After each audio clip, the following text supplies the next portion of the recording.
Thời Vãn, nhà thiết kế tự do.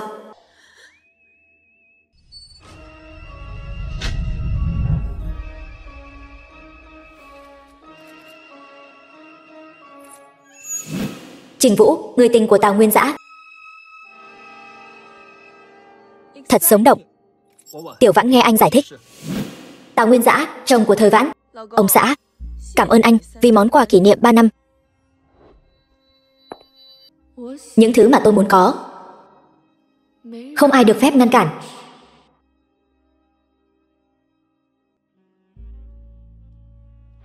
Tiểu Vãn, cậu chắc chứ? Anh ta là người của Thẩm gia, đứng đầu ở Nam Thành. Là ánh trăng sáng mà vô số bạch nguyệt quang mơ ước. Hoàng Giai Giai, chị em thân thiết của Thời Vãn, đồng thời cũng là người anh em tốt, luôn sát cánh và bảo vệ Tào Nguyên Dã. Thẩm Mục Trì.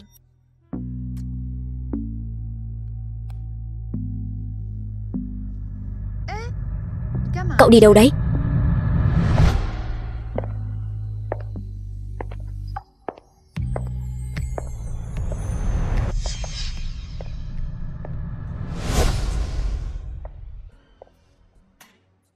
Thẩm tổng, lời nguyền độc thân 28 năm cuối cùng cũng sắp được giải rồi.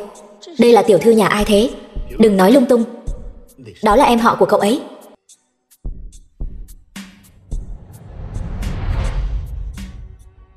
Nếu em họ của anh đã gian díu cùng chồng của tôi, Thẩm Mục Trì, người đứng đầu Thẩm thị, vậy thì anh tự lấy bản thân đền bù cho tôi đi.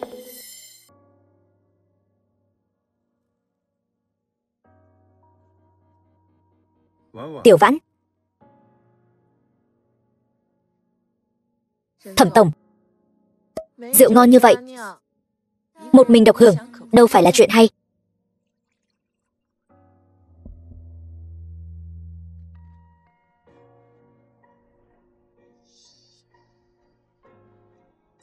The film was translated and narrated by M Media.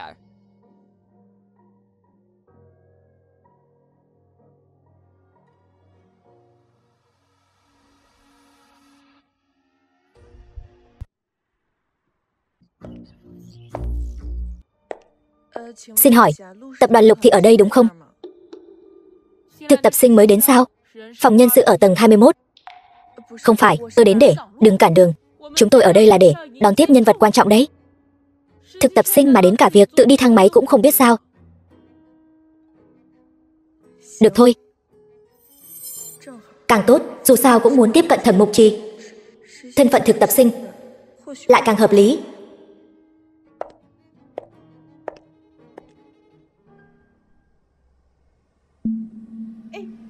Xe đến rồi.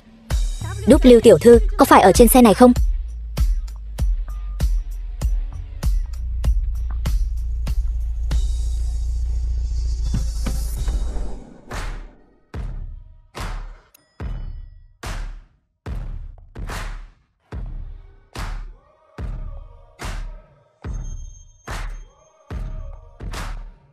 Hoan nghênh W tiểu thư đến.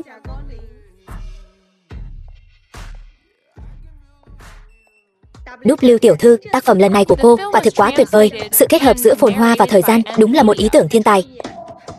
Cứ gọi tôi là Trình Vũ là được rồi. Dù sao cũng là thân phận của W. Tôi hiểu. Người như Trình tiểu thư đây, vừa có nhan sắc vừa có tài hoa, lại còn khiêm tốn như vậy, thật sự rất hiếm thấy. Về thành ý, Thẩm thị chúng tôi chắc chắn là đầy đủ nhất. W tiểu thư vừa mới hủy hợp đồng với Quay Si, chắc hẳn cảm xúc sẽ càng sâu sắc hơn. Tiền bạc gì đó không quan trọng, chủ yếu là muốn cống hiến cho ngành thiết kế nước nhà một phần sức lực. Không hổ danh là W tiểu thư, giác ngộ này cao quá.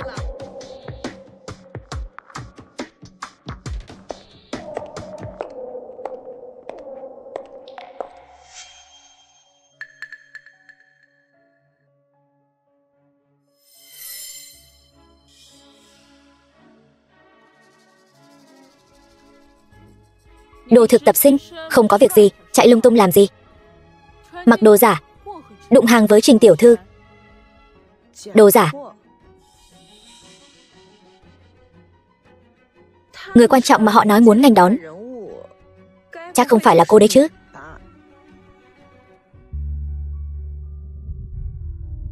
Trình tiểu thư, cô đây là Quen biết cô ta sao?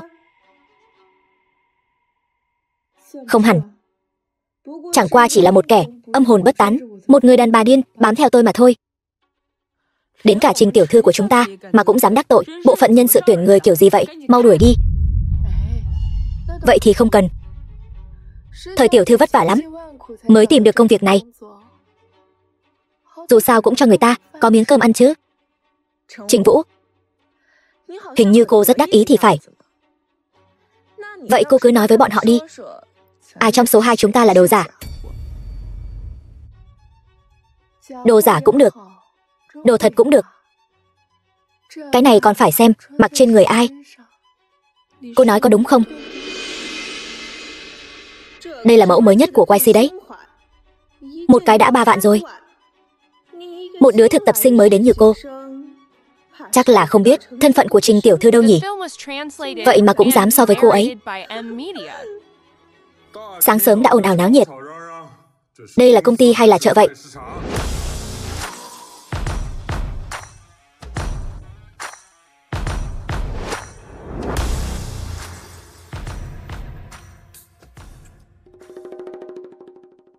Cô đến rồi. Em đồng ý với anh rồi. Thư ký Kim, trợ lý của Thẩm Mục Trì. Mời Trình tiểu thư bên này. Đi thôi. Phải rồi, Trình tiểu thư. Mỗi bộ quần áo của YC đều có mã số riêng. Lần sau nhớ để ý nhé. Thật là mối quan hệ anh em sâu sắc.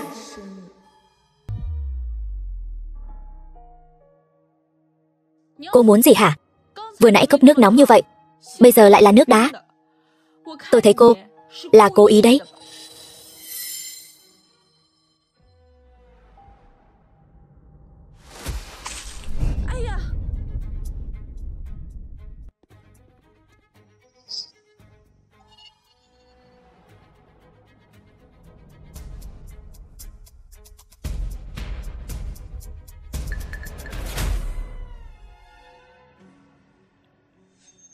Các người chính là bắt nạt người mới đến như vậy sao? Tôi không có, là chính cô ta cố ý. Câm miệng. Chèn ép người mới còn không biết hối cải. Trong vòng nửa năm hủy bỏ tư cách thăng chức. Còn cả các người nữa.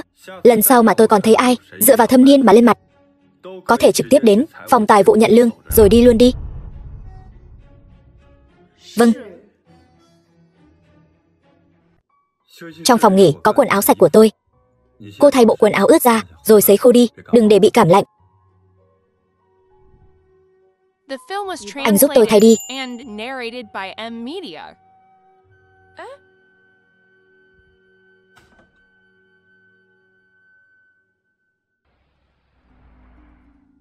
Cô ta dựa vào cái gì? Tay chân thì vụng về, còn liên lụy đến tôi. Chắc gì người ta không cố ý. Thấy Thẩm tổng đến, diễn trò đáng thương đấy mà.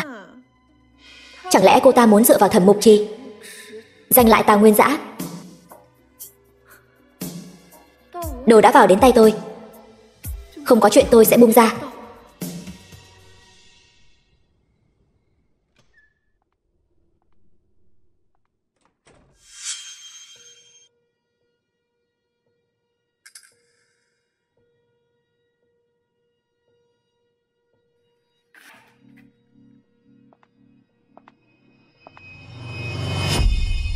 Không mời mà đến, hành vi tiểu nhân, đúng là phong cách của cô. Tôi ở đây. Cô ngạc nhiên lắm sao?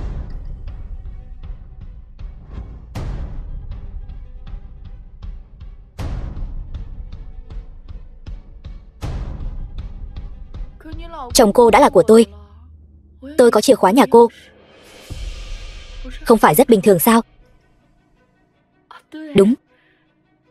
Ngay cả cái giường của cô tôi cũng đã ngủ với chồng cô rồi. Nói thật, cũng khá thoải mái đấy. Ngay cả bộ quần áo này.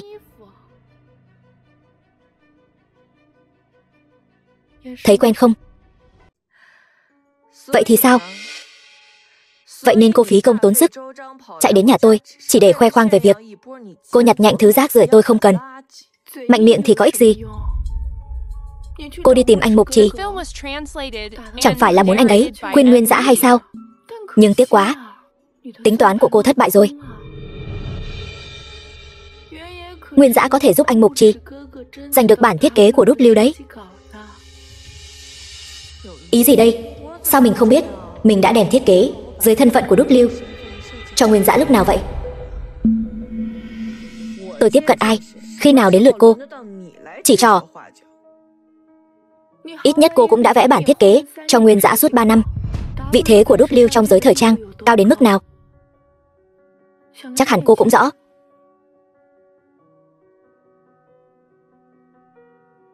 Tình cảm chẳng qua chỉ là gia vị nhàm chán của cuộc sống. Vĩnh hằng thì chỉ có lợi ích mà thôi. Cô thua rồi. Tôi không biết ai cho cô dũng khí đến nhà tôi ăn nói sảng bậy, nhưng tôi nói cho cô biết lần sau thực sự đừng có trước mặt tôi cầm cốc uống, giả bộ giả vịt.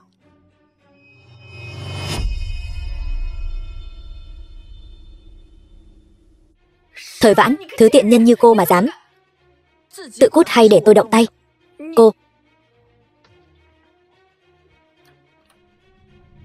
đừng làm bẩn sàn nhà tôi.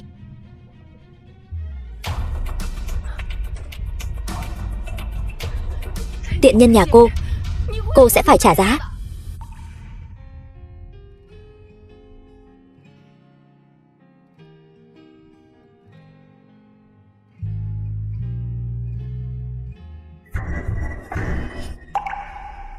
Thì ra anh cho rằng tên cặn bã Tào Nguyên Dã và W có quan hệ, nên mới phái em họ đến quyến rũ anh ta.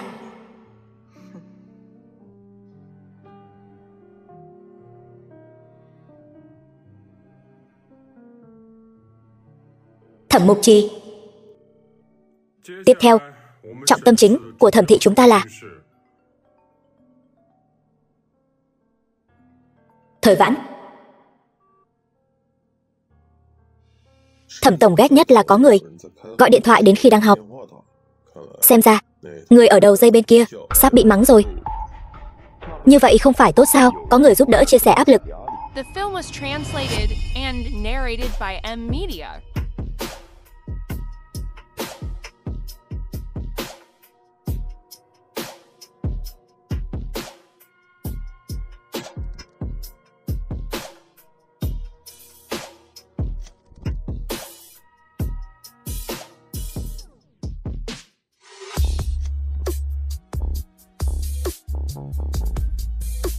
Thẩm Mục Trì,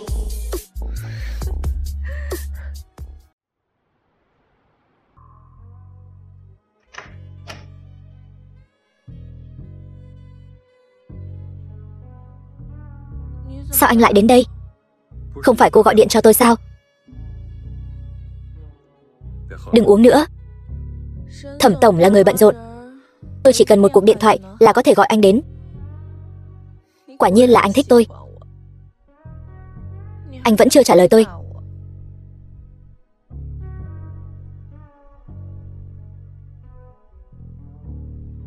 Cô uống nhiều rồi, tôi đỡ cô đi.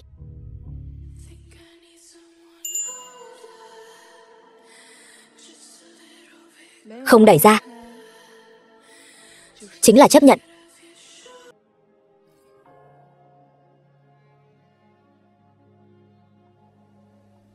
Thẩm tổng bây giờ thật giống như một chú cún nhỏ, sợ bị người ta vứt bỏ. Cô nhớ cho kỹ, tôi không thể cho bất kỳ ai làm thế thân cả. Chẳng phải anh đã sớm biết rồi, tôi là vì báo thù anh em tốt của anh sao? Anh vẫn đến. Rốt cuộc cô muốn làm gì? 3 ngày sau có buổi công bố sản phẩm của thẩm thị. Tôi muốn xuất hiện với tư cách bạn gái của anh. Được.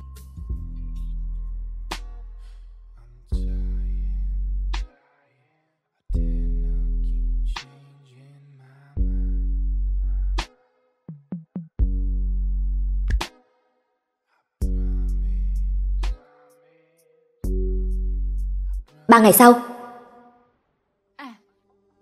lần công bố sản phẩm này kết thúc, Trình tiểu thư xem như trở thành quý nhân của công ty chúng ta rồi. Không phải cô bám vào cô ta rất tốt đấy sao? Translated and narrated by M Media. Đúng rồi, Đứa thực tập sinh mới đến đâu rồi? Hôm nay không đến. Một thứ mặc đồ giả. Có tư cách gì mà đến?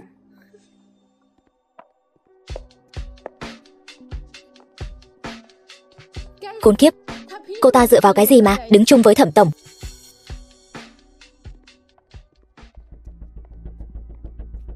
Hôm nay em nhất định có thể hợp tác thành công với Thẩm thị, mượn sức ảnh hưởng của Thẩm thị. Đến lúc đó, em ngàn vạn lần đừng quên anh đó. Thẩm Mục Trì, tôi làm lính cho cậu nhiều năm như vậy, không ngờ lại tình cờ mà quen được Đúc Lưu.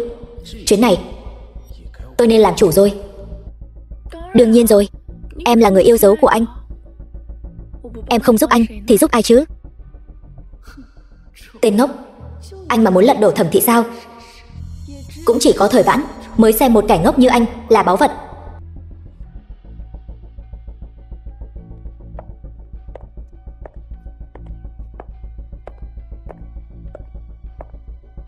Mục Trì, hôm nay phải chúc mừng cậu rồi. Thời Vãn, sao em lại ở đây?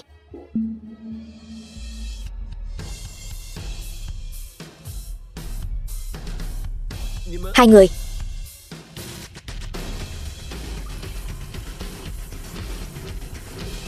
Thích món quà này của tôi không? Trò chơi bây giờ mới bắt đầu.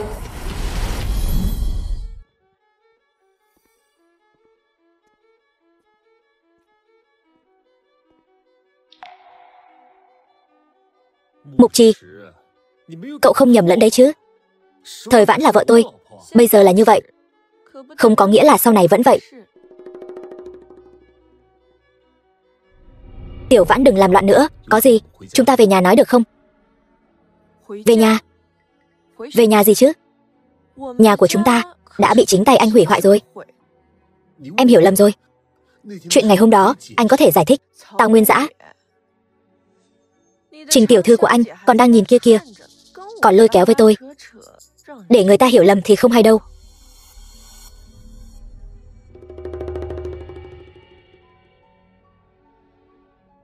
Nguyên Dã, anh không đỡ người ta một chút đi.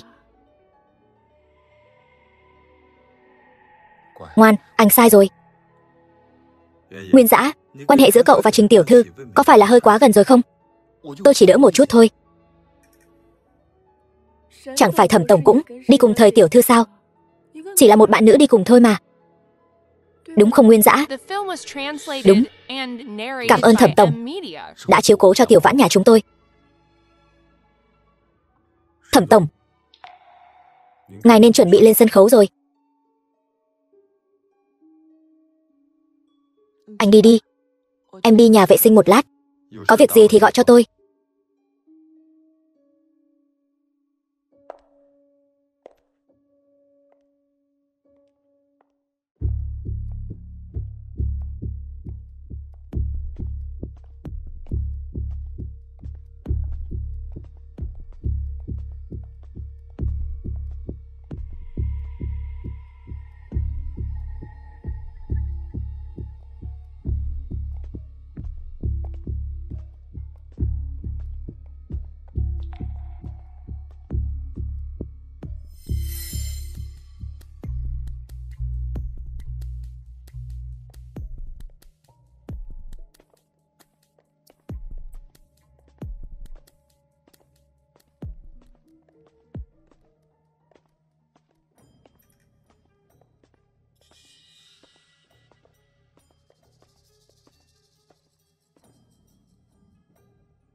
Thẩm Mục Trì,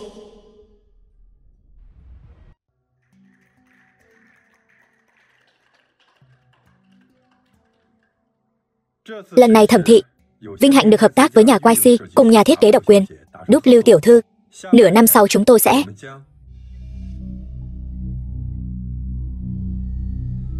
Tiểu Vãn,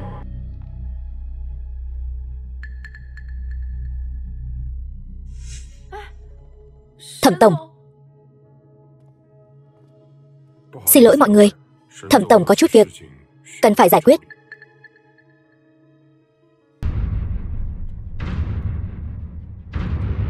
Tiểu Vãn, Đợi tôi.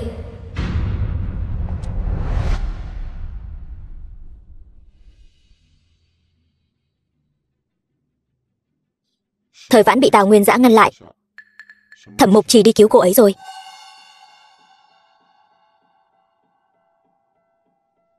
Thời Vãn, tôi vốn không có ý làm khó cô, nhưng tại sao cô cứ nhất định phải đối đầu với tôi? Thư ký Kim, hôm nay là dịp quan trọng để tôi và Thẩm thị chính thức ký hợp đồng. Anh có dám nói với mọi người Thẩm tổng rốt cuộc đi đâu rồi không? Thẩm tổng có chút việc gấp cần phải giải quyết, nhưng anh ấy sẽ... Việc gấp? Vì một người phụ nữ bỏ lại khách khứa ở đây, đây chính là việc gấp của Thẩm tổng các người đấy. Trình tiểu thư, đợi một chút. Chỉ bằng mọi người cùng tôi đi xem thử xem Thẩm tổng rốt cuộc đang bận chuyện gì.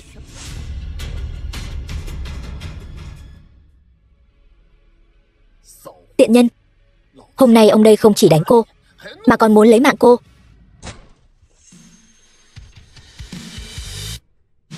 Tiểu Vãn,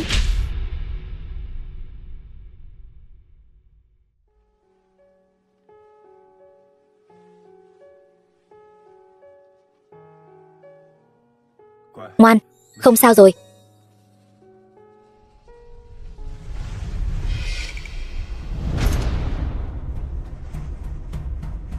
Tiện nhân.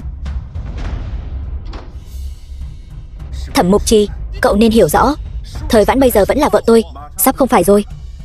Trong vòng 3 ngày, tôi muốn thấy tin hai người ly hôn. Nếu không Thẩm thị sẽ toàn diện rút vốn khỏi Tào thị. Cậu đừng quên, ông nội tôi đã cứu Thẩm lão gia tử, cho nên mới có Tào gia các người ngày hôm nay. Mới có cậu ngày hôm nay đứng ở đây có tư cách ăn nói lớn tiếng với tôi. Nhưng cậu phải nhớ kỹ, là tôi cho cậu thì lúc nào cũng có thể lấy lại. Cậu, cút.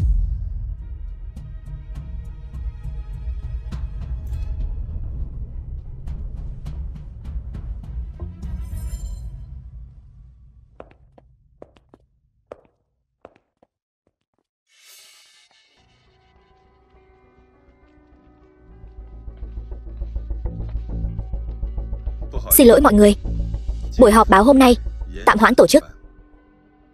Những lời mà Trình tiểu thư nói lúc đầu tôi còn không tin. Không ngờ Thẩm thị lại coi nhiều người như vậy là trò cười. Thứ lỗi cho tôi không thể tiếp đón. Tôi không nhìn lầm chứ? Người Thẩm tổng đỡ là cô thực tập sinh mới tới kia. Nếu mà biết hắt một ly nước là có thể quen biết Thẩm tổng, tôi đã sớm làm vậy rồi. Thẩm thị đã qua loa như vậy, tôi thấy hợp tác này hay là hủy bỏ thì hơn. Trình tiểu thư, xin chờ một chút. Trình tiểu thư. The film was translated and narrated by M Media. Cứ như vậy dẫn tôi ra ngoài, không sợ làm hỏng buổi họp báo, ảnh hưởng đến sự phát triển của Thẩm thị sao? Nếu Thẩm thị vì một buổi họp báo mà dễ dàng bị ảnh hưởng như vậy, chỉ có thể nói rõ tôi làm tổng giám đốc không ra gì. Đừng nghĩ nhiều như vậy.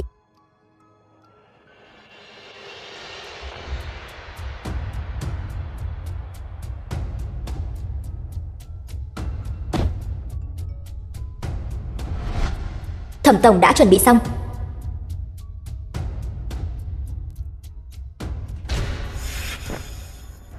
Anh muốn dẫn tôi đi đâu? Ngồi vững nhé.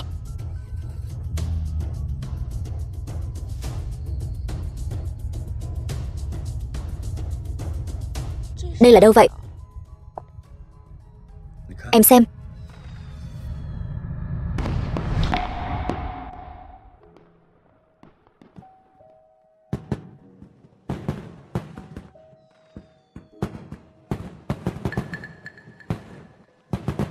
Vì sao? Em đã từng nói em muốn một buổi khói lửa nhân gian chỉ thuộc về một mình em. Thời Vãn. Thời Vãn, cậu đã sờ vào cái thứ đó, ngẩn người cả buổi sáng rồi. Đâu có. Tiểu Vãn, Hay là thôi đi. Tớ thấy Thẩm tổng không giống loại người vì sản nghiệp cố ý sắp xếp em họ quyến rũ Tào Nguyên Dã đâu.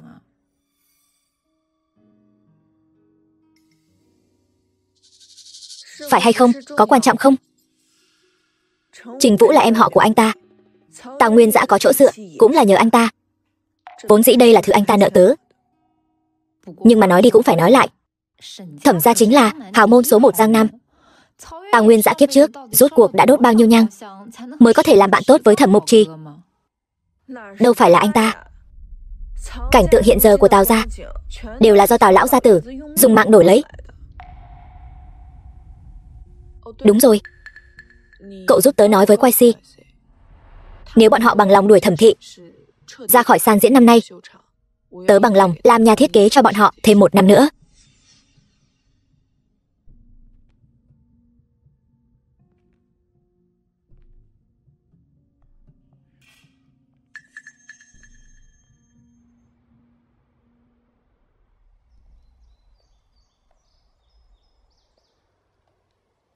Ngài cẩn thận một chút, hôm nay đâu chỉ có một mình lão gia tử ở đây.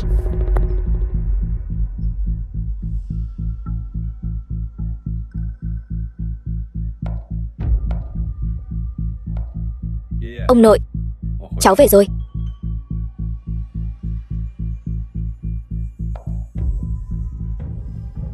Ông đâu dám có đứa cháu là Thẩm tổng oai phong như vậy, mang bộ bát đũa mới lên đây. Vâng thưa Thẩm tổng.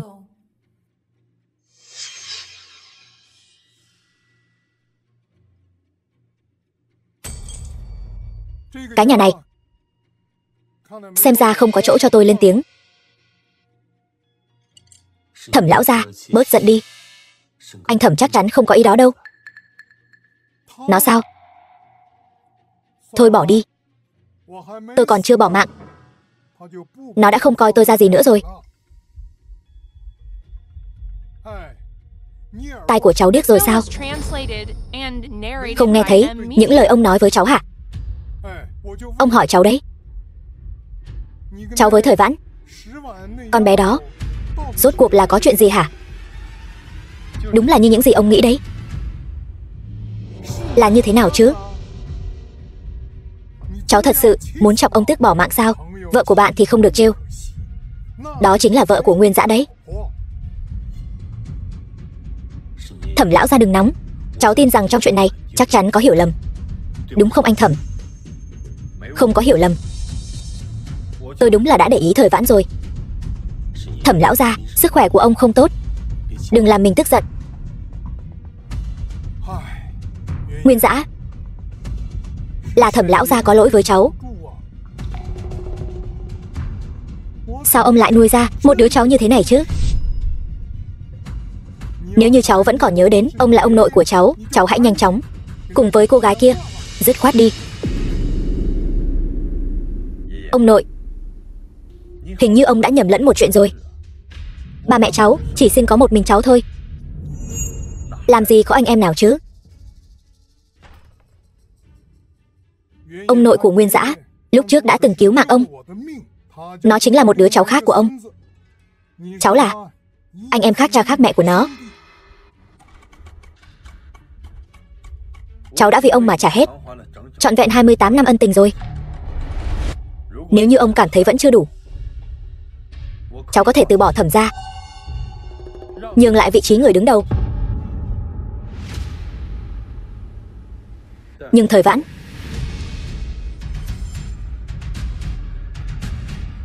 cháu nhất định sẽ không buông tay.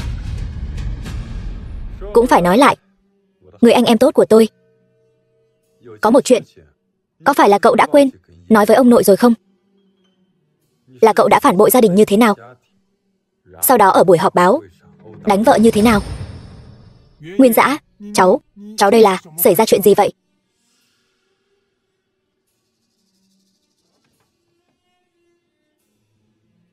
Đây là làm cái gì vậy? Đúng là cháu nhất thời hồ đồ, đã làm ra chuyện có lỗi với Tiểu Vãn. Không đến mức đó, nhưng cháu thật lòng yêu Tiểu Vãn. Tiểu Vãn ở bên anh Thẩm, cháu biết cô ấy cũng là vì báo thù cháu. Anh Thẩm, tôi không để ý đến chuyện giữa hai người. Xin anh hãy trả Tiểu Vãn lại cho tôi đi. Nguyên Dã, tuy rằng có lỗi trước, nhưng cháu làm như vậy cũng có vấn đề. Đàn ông nào mà không phạm lỗi chứ? Quan trọng là con bé Thời Vãn đó, vừa nhìn đã biết không phải là người an phận thủ thường rồi. Không, đúng là lỗi của cháu. Như vậy cũng tốt, cũng tốt. Ly hôn rồi, ông sẽ tìm cho cháu một tiểu thư khuê các thích hợp hơn. Còn có cháu nữa, sao lại không thấy mất mặt chứ? Đường đường là một tổng giám đốc của Thẩm thị, vậy mà lại để ý đến vợ của anh em tốt. Ông cảnh cáo cháu đó, Thẩm gia tuyệt đối không dung thứ loại phụ nữ này. Nếu hôm nay người bị đối xử như vậy là con gái Thẩm gia ta, ông còn nói được như vậy không? Sao lại giống nhau được? Bữa cơm hôm nay thật kinh tởm. Đi đây. Cháu. Ngồi đi. Thẩm tổng. Tiểu Vãn, dù sao tôi cũng đã thiết kế cho Tào Nguyên Dã 3 năm rồi. Bữa tiệc tối nay có lẽ tôi có thể có cách.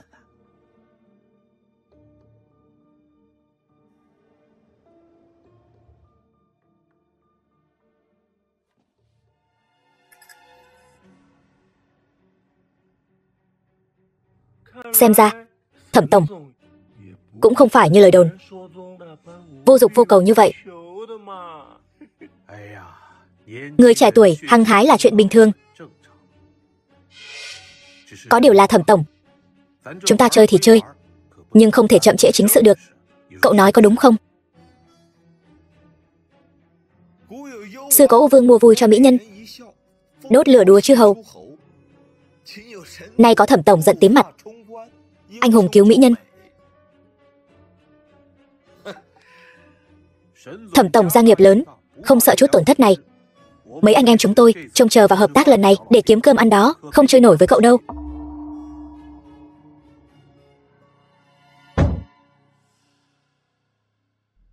Nếu đã như vậy, vậy thì lần hợp tác này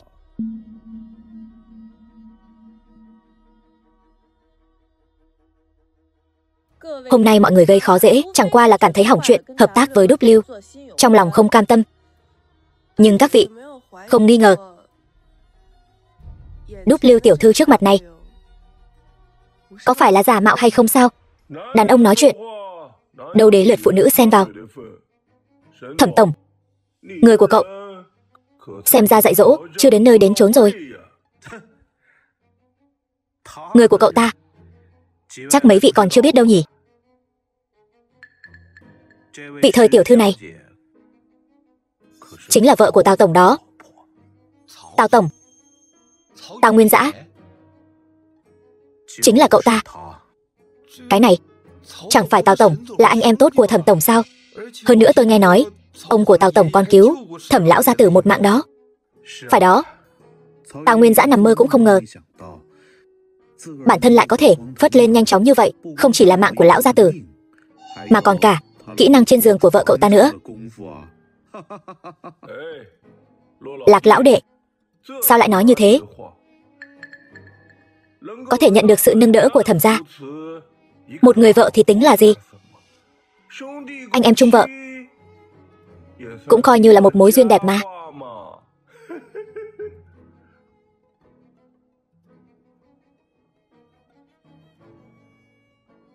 Thư ký Kim, trong phòng ăn cơm lại có thể để hai kẻ không biết điều vào. Cậu thất trách rồi. Xin lỗi Thẩm tổng, tôi sẽ xử lý ngay.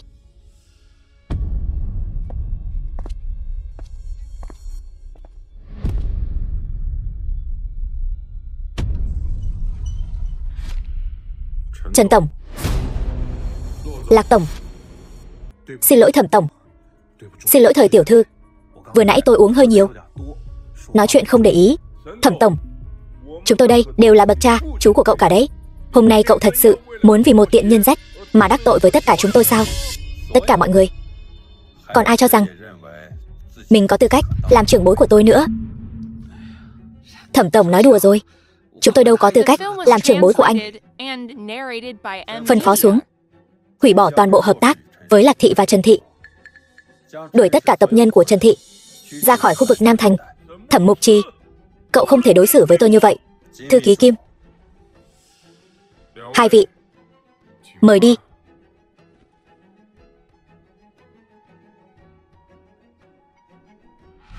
Thẩm Mục Trì, cậu vì một con tiện nhân rẻ tiền mà đối xử với ông đây như vậy, cậu đang đắc tội với cả giới này đấy.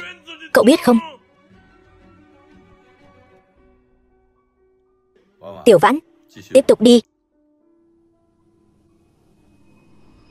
Lưu Tổng, ngài vẫn chưa trả lời câu hỏi của tôi đâu. Thời tiểu thư, chẳng lẽ cô không biết thân phận của W là do Thẩm Tổng xác định sao? Thẩm Tổng. Đúng vậy, W chính là Trình Vũ. Đúng là tôi xác nhận. Trước đây, đợi đã. Anh nói W chính là Trình Vũ. Cô ta không phải là em họ của anh sao, cho nên mới có thể ở công ty hoanh hoang hống hách như vậy. Cô ta làm sao có thể là em họ của tôi được? Trước đây xuất hiện ở công ty chúng tôi cũng là vì chúng tôi muốn ký hợp đồng với bộ siêu tập mới của cô ấy, bộ siêu tập Phồn Thời, để Thẩm Thị tiến quân vào giới thời trang quốc tế. Phải nỗ lực. Hóa ra là như vậy. Đây căn bản là một vụ lừa đảo hàng loạt. Dùng thân phận của mình để lừa Thẩm Mục Trì, còn dùng thân phận em họ để lừa Tào Nguyên Dã. Có điều, rốt cuộc cô ấy là ai? Bất kể anh vì sao cho rằng cô ta là W, nhưng tôi có thể nói cho anh biết cô ta không phải. Nhưng mà thân phận của Trình tiểu thư là do chính tôi điều tra. Tôi có thể xác nhận. Tại sao em lại chắc chắn như vậy? Bởi vì tôi quen biết W thật sự. Cái này, chuyện này sao có thể? Cô chẳng qua chỉ là một người bình thường. Cái gì bình thường? Nhà thiết kế bình thường? Hay người phụ nữ phía sau Tào Nguyên Dã? Hay là tình nhân mới của Thẩm Tổng? Quen biết Tào Nguyên Dã như vậy, nhưng anh thật sự không biết tất cả bản thiết kế trong công ty của anh ta là do ai làm ra sao? Không phải. Tôi thừa nhận, cô ở phương diện thiết kế đúng là có một chút năng khiếu nhỏ. Nhưng W ở trên thị trường quốc tế là nhà thiết kế Hạ Quốc nổi tiếng nhất đó.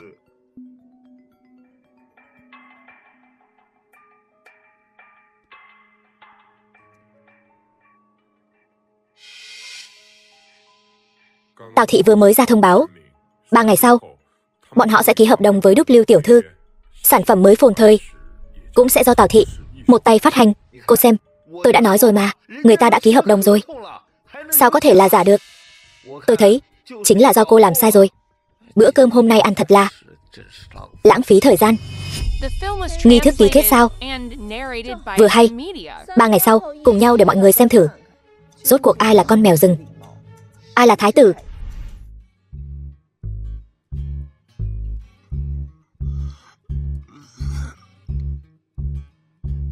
Tiểu Thời, lại đây, uống một ly.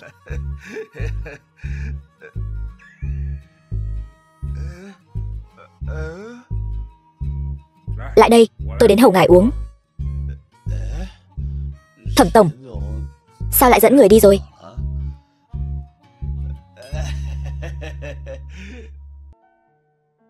Cứ nói chuyện như vậy, không ảnh hưởng đến công việc của anh chứ?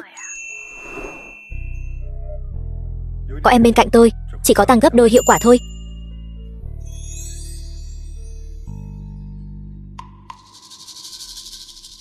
Cười bỏ mạng mất thôi. Có những người tưởng rằng mình đã trèo được lên Thẩm Tổng, có thể hóa phượng hoàng bay lên đầu cành. Không ngờ rằng vẫn phải ngồi chung với chúng ta. Thẩm Tổng đối với cô ta không phải là chơi bời cho vui thôi sao? Không ngờ có những người đánh giá cao bản thân như vậy.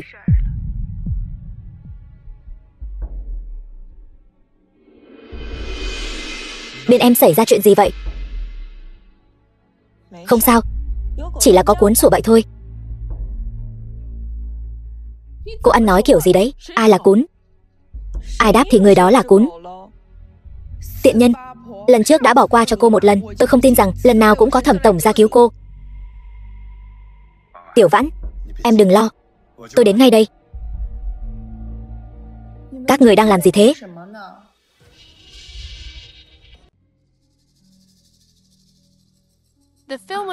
Chỉ là nói chuyện phiếm thôi. Nói chuyện phiếm. Nói chuyện phiếm. Tôi thích nhất là nghe người khác nói chuyện phiếm đấy. Mấy người cứ nói chuyện tiếp đi, cho tôi nghe. Cô ta có ý gì vậy? Tôi nghe nói Lục tiểu thư này là vị hôn thê của Thẩm tổng. Có khi nào cô ta cũng đến xem kịch vui của Thời Vãn không? Hay là bỏ đi? Quan mới nhậm chức, đốt 3 ngọn lửa. Chúng ta đừng để bị lấy làm điển hình. Thôi bỏ đi. Không nói nữa. Tiểu Vãn. Thẩm tổng. Mau đi thôi. Lục Tuyết Phu. Đây là Nam Thành, không phải Thượng Kinh. Thật đáng tiếc. Tôi vẫn chưa kịp làm gì quá đáng. Thời tiểu thư cả. Thẩm tổng, anh thật sự hiểu lầm rồi. Lục tiểu thư không hề làm khó tôi. Thật ngại quá, tôi. Nếu như anh thật sự cảm thấy có lỗi, thì tối nay đến nhà hàng Vân Đỉnh ăn một bữa cơm với tôi đi. Đúng rồi, bất kể mọi người có tin hay không, những việc mà Thẩm lão gia ép tôi làm đều không phải là ý nguyện của tôi.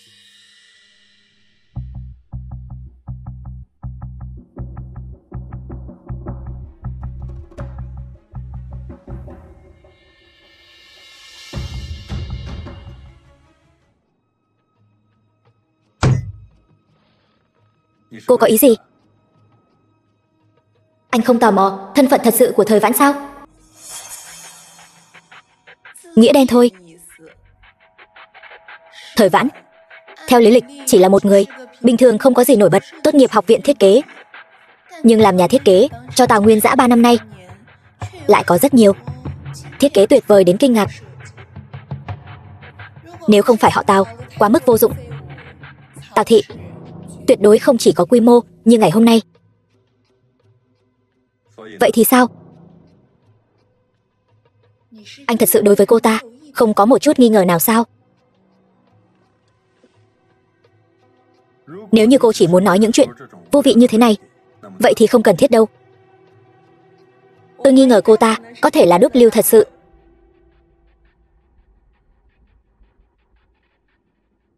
Dự, Tào thị có thể tiến hành hợp tác với nhà thiết kế đang nổi tiếng nhất giới thời trang hiện nay của Hạ Quốc, Đúc Lưu tiểu thư. Tôi tin rằng bộ sưu tập phồn thời của Đúc Lưu tiểu thư nhất định sẽ giúp Tào thị phát triển lên một tầm cao mới, thực hiện đôi bên cùng có lợi.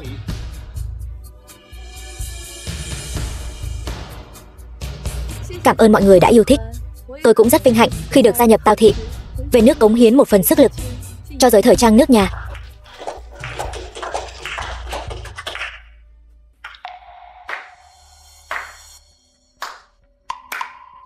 Chờ đã, cô ta hình như là vợ cũ của Tào tổng thì phải. Trình tiểu thư thật có tâm lý tốt. Nói dối mà, mặt không đỏ, tim không đập. Thời Vãn, cô có thôi đi không? Có phần của anh nói sao? Cô Trình Vũ, tôi chỉ hỏi cô một câu thôi. Cô thật sự là Đúc Lưu sao? Phồn thời thật sự là tác phẩm của cô sao? Đáng ghét. Sao đột nhiên cô ta lại hỏi câu này? Lẽ nào đã phát hiện rồi? Không được, tiền còn chưa về tay. Thời Vãn, tôi biết cô không phục,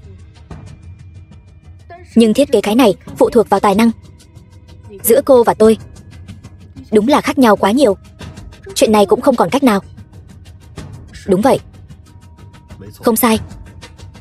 Ở đây tôi có một chuyện muốn tuyên bố.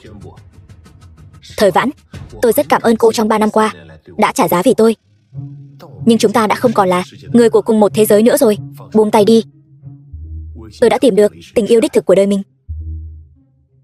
Tôi không muốn làm khó Tiểu Vũ, cho nên chúng ta lát nữa đi ly hôn đi. Một màn tỏ tình thật cảm động, ngược lại khiến tôi thành người vợ trước độc ác. Yên tâm, tôi tác thành cho hai người. Chỉ là Trình tiểu thư, cô vẫn chưa trả lời câu hỏi của tôi đó. Cô thật sự là Đúc Lưu sao?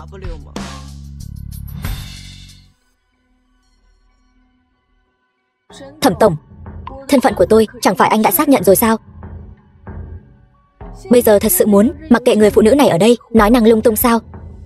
Chuyện này cũng là làm mất mặt thẩm thị của các người đó.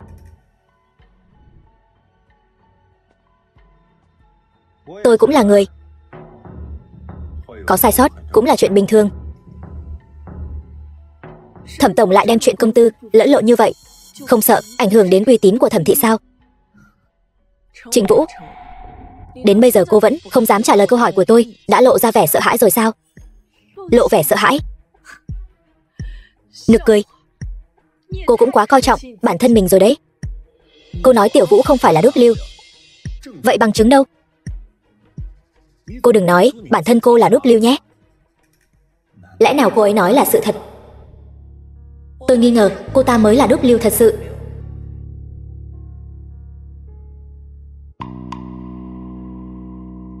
Đương nhiên tôi không phải, nhưng tôi biết đúc lưu thật sự là ai.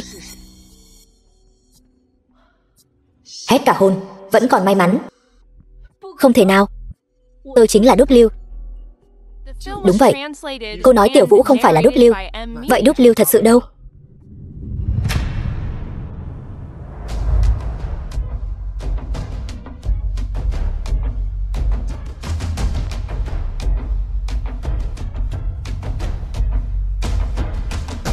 Đúc lưu thật sự đến rồi.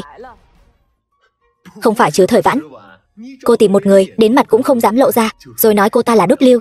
Vậy tôi còn nói tôi là đúc lưu đây này.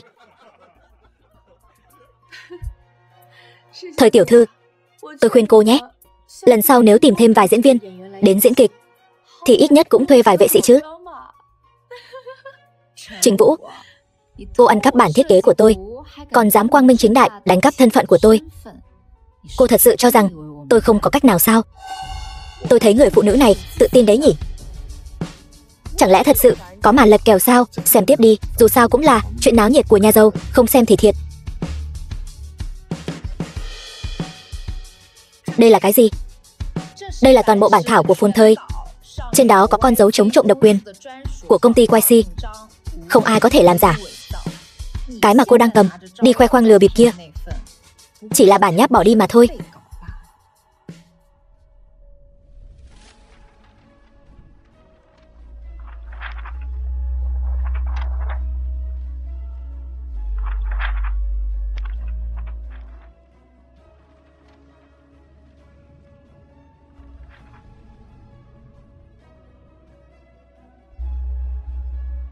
Đây thật sự là con dấu chống trộm của công ty YC.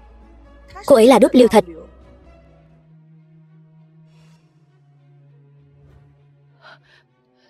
Sao có thể như vậy? Sao cô có thể nhanh như vậy đã trở lại rồi? Cô lại dám lừa tôi. Cô đúng là đồ giả mạo, đồ vô dụng. Đừng đụng vào bà đây. Lâu như vậy rồi, đến cả ly hôn cũng không xong. Lãng phí thời gian của bà đây.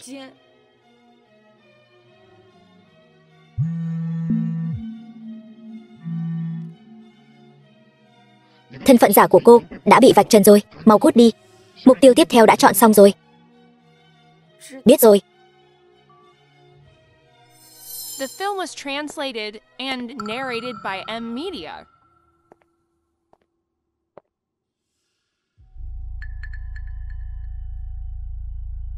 Bất kể cô có tin hay không, tôi chỉ vì tiền thôi. Cái loại phế vật như Tào Nguyên Dã tôi thật sự không ưa nổi. Nếu như cô vẫn còn thích thì tự mình giữ lấy đi. Trình Vũ, cô đúng là tiện nhân. Trời, chuyện của Tào thị đã lên tìm kiếm nổi bật rồi. Cổ phiếu sụp đổ hoàn toàn. Tào thị xong rồi. Chúng ta cũng đi thôi.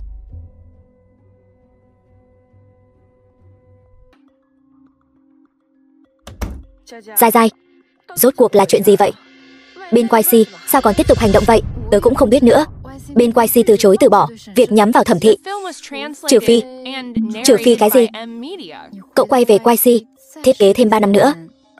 Hơn nữa là không ký tên.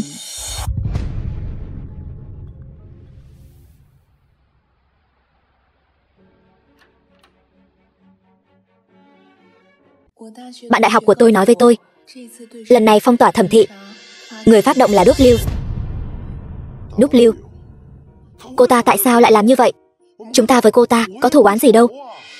Có khi nào trước đây chúng ta nhận nhầm người, chọc giận cô ta rồi không? Phụ nữ mà, thật là phiền phức. Do đó tính toán. Thời tiểu thư không phải quen biết Đúc Lưu sao? Hay là chúng ta đi tìm cô ấy cầu xin đi? Không được. Chuyện này không thể làm phiền cô ấy. Nếu là vì tôi cướp vị trí của cô ấy, dẫn đến việc cô ấy có ý kiến với Thẩm Thị, vậy thì tôi có thể nhường chức vị thiết kế trưởng. Chỉ mong giúp Thẩm Thị vượt qua khó khăn. Vẫn là Lục tiểu thư hiểu đại cục. Không hổ là đại tiểu thư của Lục gia thượng kinh. Khí chất này người thường không sánh được. Nếu anh ngại đi, tôi đích thân đi xin lỗi cũng được. Không cần, để tôi đi.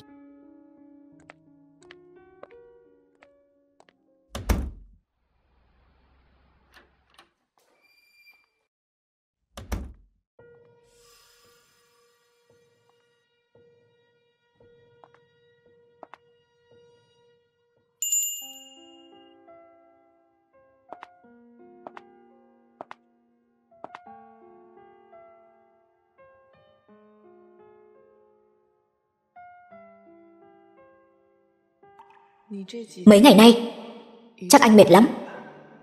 Em cứ nhìn chằm chằm tôi như vậy sẽ khiến tôi hiểu lầm rằng em muốn hôn tôi đấy. Thẩm tổng đến vào đêm khuya thế này, có việc gì vậy? Tôi rất tò mò. Tiểu Vãn quen biết Đúc Lưu như thế nào vậy?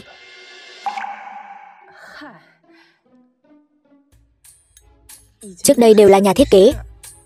Trước đây tôi có vấn đề không hiểu, đã hỏi cô ấy. Không ngờ cô ấy thực sự trả lời tôi.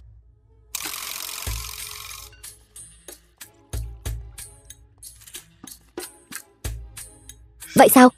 Lá thư đó có thể cho tôi xem được không? Chuyện này cũng lâu lắm rồi. Chuyển nhà sớm đã mất đi rồi. Tiểu Vãn, em còn nhớ không? Trước đây tôi đã nói với em rồi, đừng lừa dối tôi nữa. Anh có ý gì? Cảm thấy tôi lừa anh sao? Đúc Lưu vô cớ nhằm vào Thẩm Thị. Thẩm Thị không biết đã đắc tội cô ấy ở đâu, muốn nhờ em hẹn cô ấy ăn một bữa cơm. Vậy 3 ngày sau đến Tử Đông Các ăn bữa cơm đi. Thật không? Tiểu Vãn, đừng lừa tôi nữa nhé.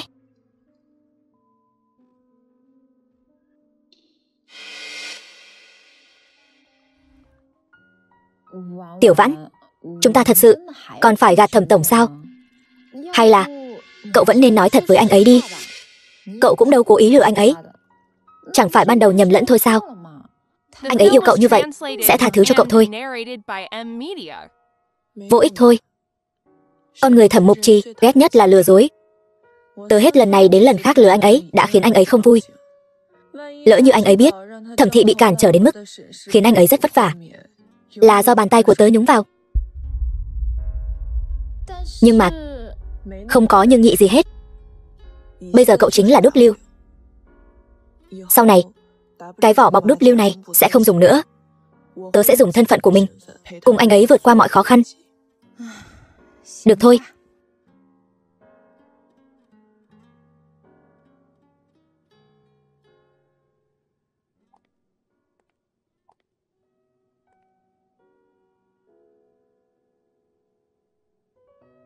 Đúc Lưu tiểu thư, nghe danh đã lâu. Mời ngồi trước đã. Cô chính là hình mẫu lý tưởng trong lòng tất cả các nhà thiết kế của Hạ Quốc đấy. Không dám nhận. Toàn bộ bản thiết kế của Phồn Thời tôi đã xem xong rồi. Quả thật, Đúc Lưu tiểu thư, trong phương diện thiết kế cô là nhất. Nhưng tôi thật sự rất tò mò, dưới cơ duyên nào mà cô lại nghĩ đến việc sáng tác cả một bộ siêu tập Phồn Thời này vậy? Hôm nay rốt cuộc là đến để thảo luận về ý tưởng thiết kế của Phồn Thời, hay là cứu vãn thị trường hải ngoại của Thẩm Thị? Xin lỗi, tôi lỡ lời rồi. Vậy Đúc Lưu tiểu thư, chúng tôi thật sự rất muốn biết Rốt cuộc cô muốn nhắm vào Thẩm Thị đến mức nào? Các người đối với một đúc lưu giả cung kính như vậy.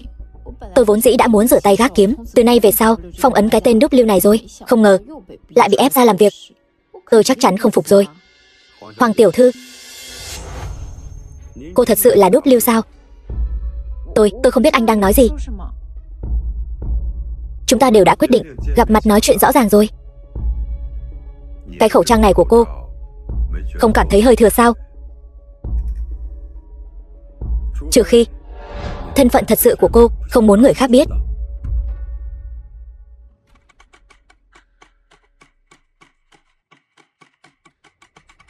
Tôi nói không sai chứ, Hoàng tiểu thư. Tôi đi trước đây. Ngồi xuống đi.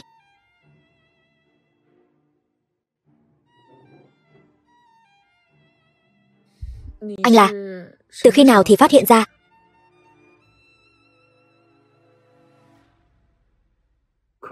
Có lẽ là vì ngay từ đầu tôi đã không tin rồi.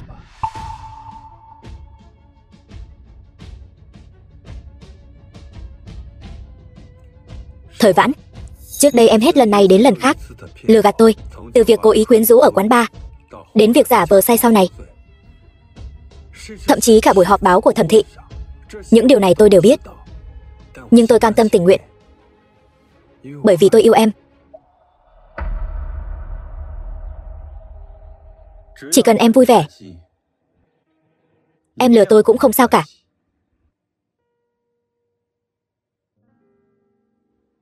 Nhưng đến tận bây giờ tôi mới phát hiện ra, thì ra tôi ở trong lòng em không có một chút tình cảm nào cả. Từ đầu đến cuối toàn là lợi dụng.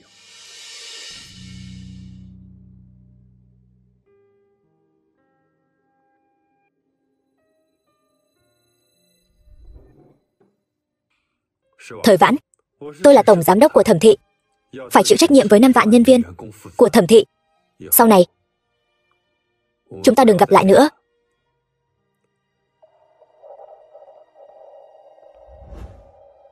Đúc lưu tiểu thư, vậy chúng ta có duyên thì gặp lại. Cậu mau đuổi theo đi. Thẩm tổng thích cậu như vậy, cậu dỗ dành anh ấy là được thôi. Vô ích thôi. Từ giây phút tớ muốn đối phó với Thẩm Thị, chúng tớ đã không có sau này rồi. Tớ không hiểu lắm những khúc mắc giữa các người, nhưng Tiểu Vãn, tớ chỉ biết một điều. Nếu thích thì cứ đuổi theo đi, dù cho có đầu rơi máu chảy cũng không sao cả. Ít nhất sau này cậu nghĩ lại cũng sẽ không để lại bất kỳ tiếc nuối nào. Cảm ơn cậu, Giai Giai. Nếu có người nguyện ý bước 99 bước đến bên bạn, vậy thì bước cuối cùng nhất định bạn phải tự bước. Tình yêu là không thể ngăn cản, bỏ lỡ mới chính là ngăn cản.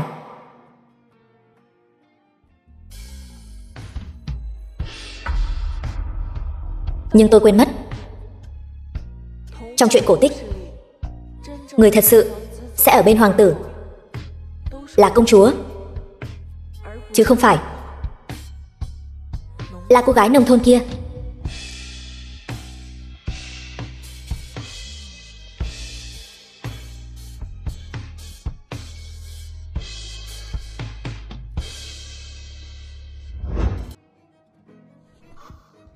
Lục Tuyết Phù, cô muốn làm gì?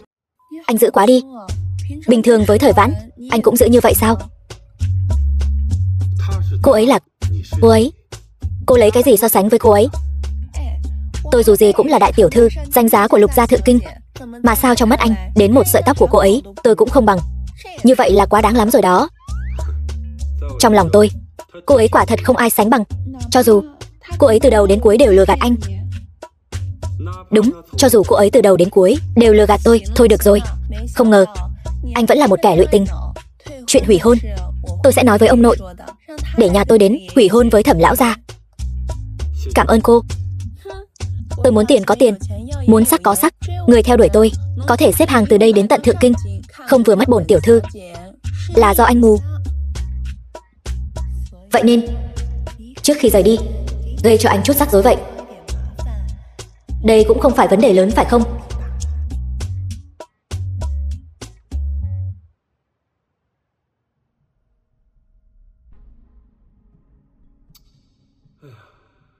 Nói buông lại không buông được. Cuối cùng bản thân vẫn phải mò đến đây. Thẩm Mục Trì, đúng là đồ luyện tình mà.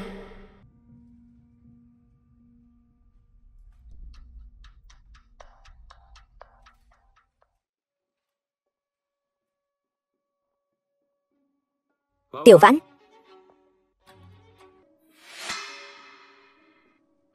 Tiểu Vãn.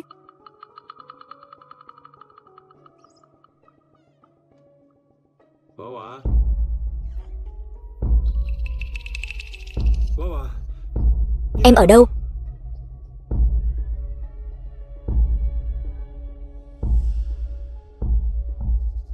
The film was translated and narrated by M Media.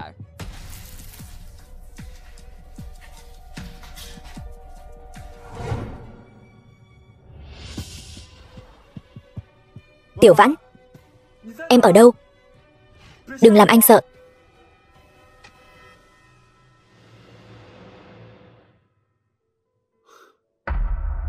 Tiểu Vãn, sao em lại không cần anh nữa rồi?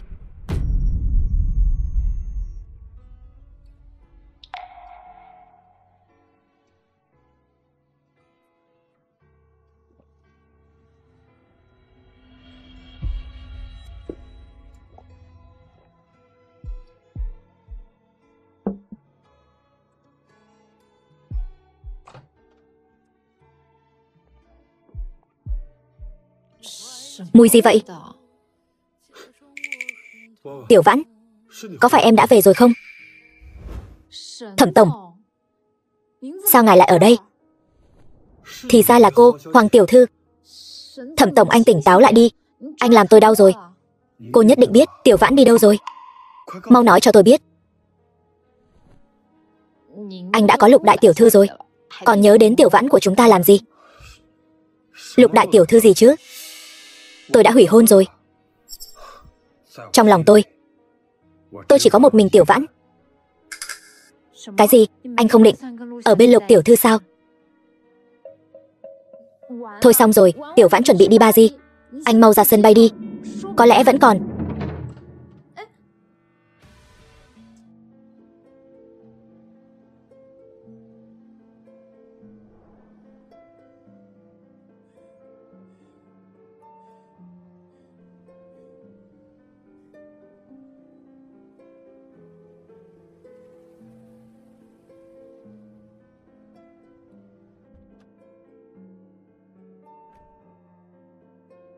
Cô ấy đâu rồi? Đợi người của chúng ta đến sân bay thì Thời tiểu thư đã lên máy bay đi Ba Di rồi. Vậy còn không mau đuổi theo. Chuyến tiếp theo là khi nào? Chuyến tiếp theo phải đến 3 ngày sau. Còn máy bay tư nhân thì sao? Đi đặt vé máy bay. Máy bay tư nhân của ngài đã bị chủ tịch Thẩm tịch thu rồi.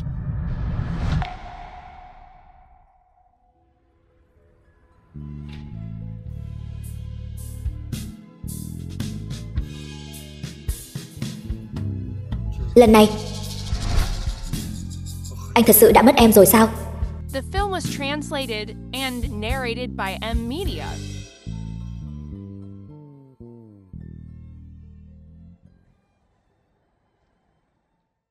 Thẩm tổng, tin tốt đây. Bên YC đột nhiên thay đổi thái độ.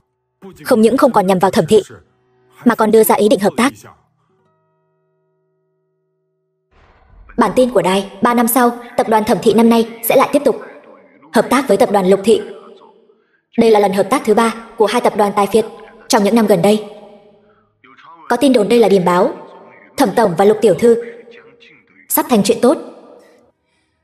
Mấy tờ báo này thật là biết ăn nói lung tung. 3 năm rồi, anh vẫn chưa từ bỏ việc tìm cô ấy sao? Chỉ cần tôi còn sống, sẽ cứ thế mà tìm kiếm thôi.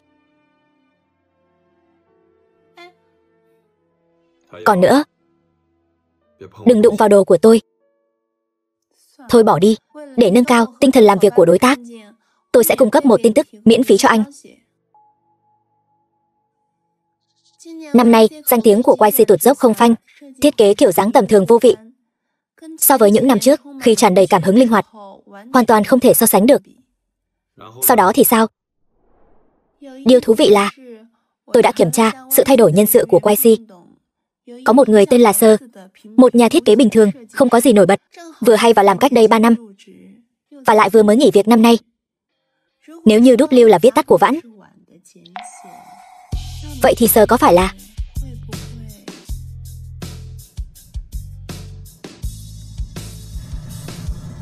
Anh làm gì vậy?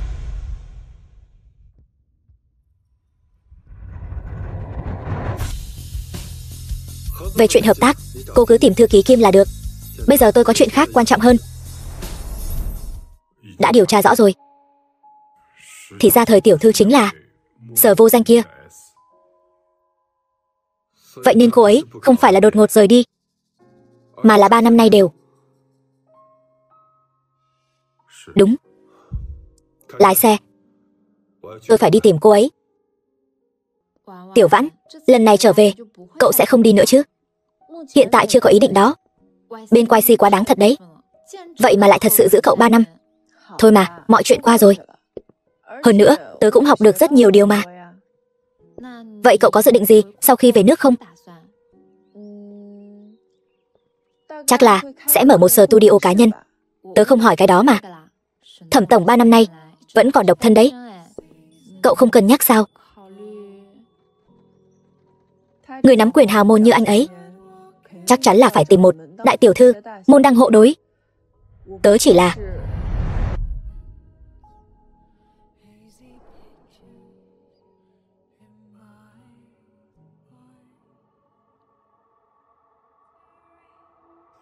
Vậy tớ không làm phiền hai người nữa.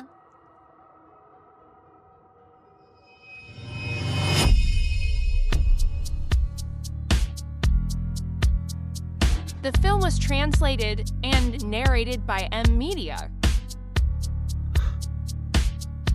Tiểu Vãn, lâu rồi không gặp.